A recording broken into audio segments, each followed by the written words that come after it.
Sasa umezungumzia kuhusiana na gawio.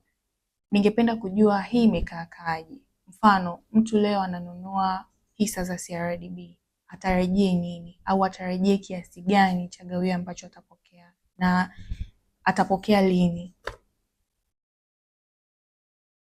Well, kila kampuni ina utaratibu wake wa kuweza kutoa gawio, na hii kwanza inaanza mwaka wa fedha ambayo kampuni husika inakuwa imeadapt. Kwa hiyo kila kampuni ikifunga mwaka wake wa fedha, ikaandaa vitabu vyake vya fedha na ikaweza kufahamu imepata faida kiasi gani, basi inakuwa katika nafasi ya kuweza kusema gawio litakalotoka ni kiasi gani.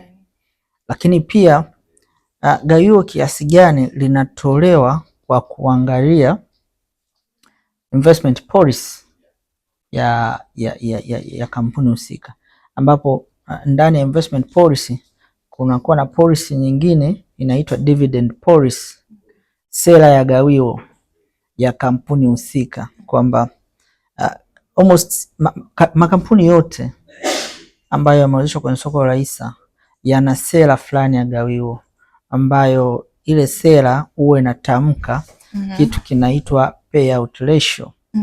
Maana yake ni kwamba katika kila faida inayokuwa inapatikana, asilimia fulani italipwa kwa wanahisa.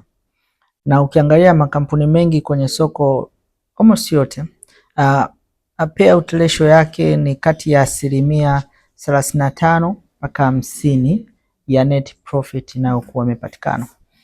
Kwa hiyo kujua ni kiasi gani ya gawio italipwa ni function ya kurudi kuangalia dividend policy ni kiasi gani, lakini pia profit ambayo inatengenezwa ni kiasi gani.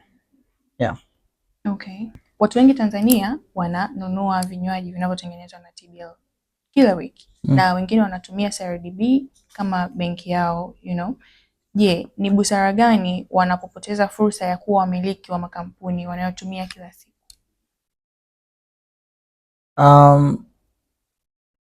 Tafsiri yake ni kwamba unatamani watu watoke kuwa watumizi tu wa bidhaa, lakini waende sasa kuwa wamiliki wa kampuni husika.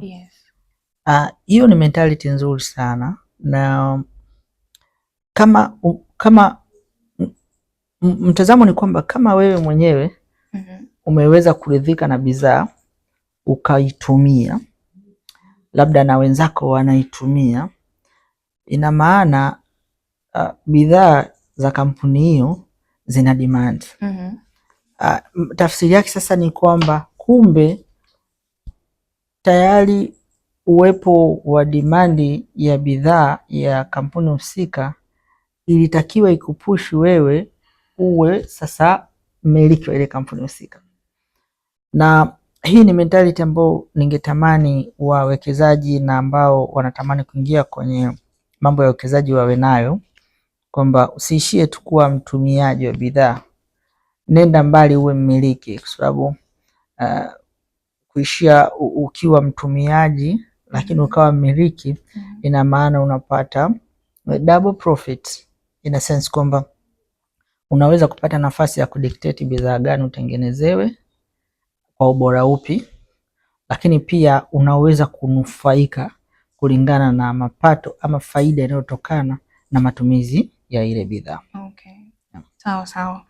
Na kuna wale watu ambao wanakuwa wanasema mimi siwezi kuchagua makampuni vizuri ili kuweza kununua hisa, na kuna wale ambao wanalazimika kukaa na pesa zao benki kwa sababu hawawezi kufanya uwekezaji kutokana na hilo swala la kuweza kutokuchagua makampuni. Je, kuna utofauti gani kati ya wale ambao wanakuwa wamewekeza kwenye hisa kwa muda mrefu na wale ambao wanaweka fedha zao benki? Kuweka fedha benki sio jambo baya, lakini ni vyema mtu akaelewa kwamba ukiweka fedha benki, benki inaenda kuzifanyia kazi fedha zako na inapata faida. So sehemu ndogo sana ya faida ndio inaweza kukurudishia wewe, tena kama umeweka katika arrangement ya fixed deposits. Lakini kama umeweka tu kama current account ya kawaida, sana sana wewe utapoteza fedha kutokana na fedha yako iko kwa benki, sababu over time fedha itapoteza value. Yes. Lakini kuna makato ambayo yanakatwa kwenye akaunti yako kila muda. Kwa hiyo ushauri mzuri ni kwamba kuliko uziache fedha zikae tu ndani au benki au kwenye simu yako ya mkononi, ni vema zile fedha ukachukua hatari kidogo ukaenda kuziwekeza kwenye hisa. Lakini kama wewe ni muoga wa hatari kiasi hicho, kuna maeneo mengine ambako unaweza ukapeleka na usiwe na hiyo hatari na bado ukapata return, japo inaweza ikawa kidogo silinganisha na ile ya kwenye hisa. Kuna maeneo mengine kama unaweza ukaweka kwenye hati fungani za muda mrefu, za muda mfupi, ukaweka kwenye mifuko ya uwekezaji wa pamoja ambayo inawekeza kwenye hati fungani. Lakini hata hapo benki unaweza ukaweka kwenye tunaita fixed deposit arrangement ambayo uko unapata return kuliko tu ukaziacha. Okay. Yeah. Sawa. Na je, ukiwa unawaza kuhusiana na kesho yako au kesho ya Tanzania wote kwa ujumla, unaona nini kwa watu wengi in case wakianza kuwekeza leo? Kwanza ukiangalia soko la hisa limekuwa kwa kasi sana ndani ya kipindi cha miaka miwili, mwaka jana na mwaka huu, na ukuaji wake umezidi masoko yote ya ukanda huu wa Afrika Mashariki. Na imekuwa ndani ya nafasi 5 bora za masoko yote Afrika kwa kipindi cha miaka ya hivi karibuni. Lakini ukiangalia uchumi wa nchi namna ambavyo unakuwa na matamanio ya ukuaji wa uchumi wa nchi kufika 6%, unaona kabisa kuna mwanga mkubwa sana katika uwekezaji kupitia masoko ya mitaji na dhamana, hasa uwekezaji katika soko la hisa, kwa sababu ukiwekeza katika hisa kama tulivyotoa maana toka mwanzo, unakuwa umewekeza kwenye kampuni, na makampuni ndo haya yanayoshiriki katika shughuli za kiuchumi za kila siku. Kwa kama shughuli za kiuchumi zinaonekana kupanuka na kukua, ni wazi hata ya makampuni yatakuwa yanapanuka yanakuwa, basi faida zinaongezeka, magawio yanapanda na bei za hisa kwenye masoko zinaongezeka.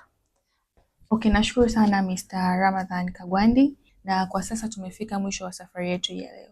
Lakini kabla sijakuruhusu, ningependa kusikia mawili kutoka kwako. Je, kwa mtu ambaye ataweza kufanikiwa kusikiliza podcast hii, hatua gani ya kwanza kabisa ambayo anatakiwa hicho?